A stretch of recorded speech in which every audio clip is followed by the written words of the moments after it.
Welcome everybody to a look at the second film in the Daiei Gothic Volume 2 box set from Radiance Films, and it is 1969's The Haunted Castle. So this is directed by Takazo Tanaka, and this is the first of two films in this box set from him. He did two other Zatoichi films, New Tale of Zatoichi and Zatoichi's Vengeance, as well as a really very excellent The Betrayal. So this is a horror film clocking in at 82 minutes long, stars Kojiro Hongo, who was also in 4 Gomera films, as well as The Bride of Hades from the previous box set, and Return of Daimajin, the second film in the Daimajin trilogy. Probably the weakest of the three, if I'm honest, but still, it's a fairly good one. And yeah, so a blind monk is killed in a cowardly manner by a samurai lord. When the monk's sister is ordered to become the lord's concubine, she commits suicide and transfers her grudge to their black cat, who assumes the human form of one of the lord's ladies in waiting and begins to wreak havoc around the castle court. So going into this knowing that there would be a black cat getting vengeance, I was on board with this right from the start, as cats, or black cats in general, yeah, are always fascinating things in films. Never seen a film featuring one that hasn't, made it all the better. So you look at like Cat's Eye, where the cat is a hero in one of the stories, and it interlinks all of the stories in general. And then you got the Black Cat with Lucio Fulci, and then you got the Black Cat from the 30s as well, which is pretty good.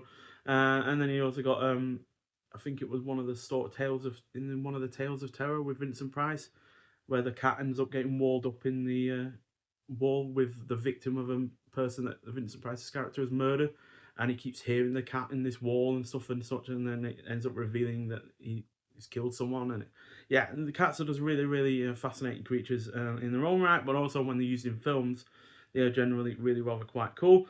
Now, that said, the cat doesn't really feature all that much in this plot. Obviously, it becomes this vengeful spirit, but it soon transforms into the one of the Lord's ladies in waiting. But that nonetheless is one part of this film that is otherwise a great part of a great effort. And yeah, this cast is also really good.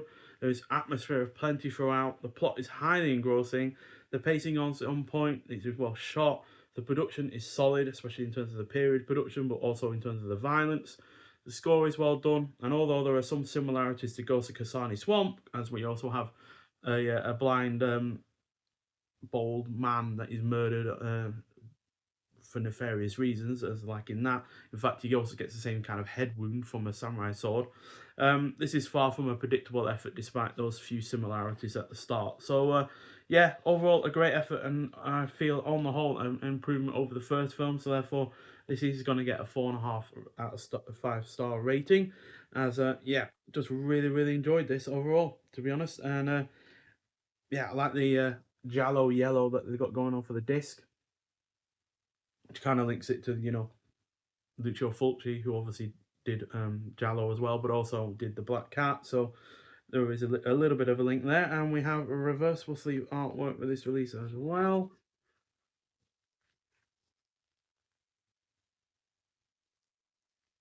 And the new artwork has been commissioned by Filippo Di Battista.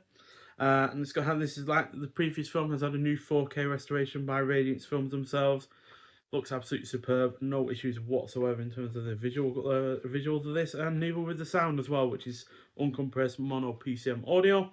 We've also got a new interview with J-horror filmmaker Mari Asato from 2025 that clocks in at 17 minutes long.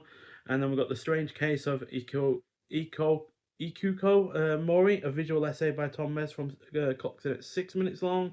Doesn't say when that's from, actually.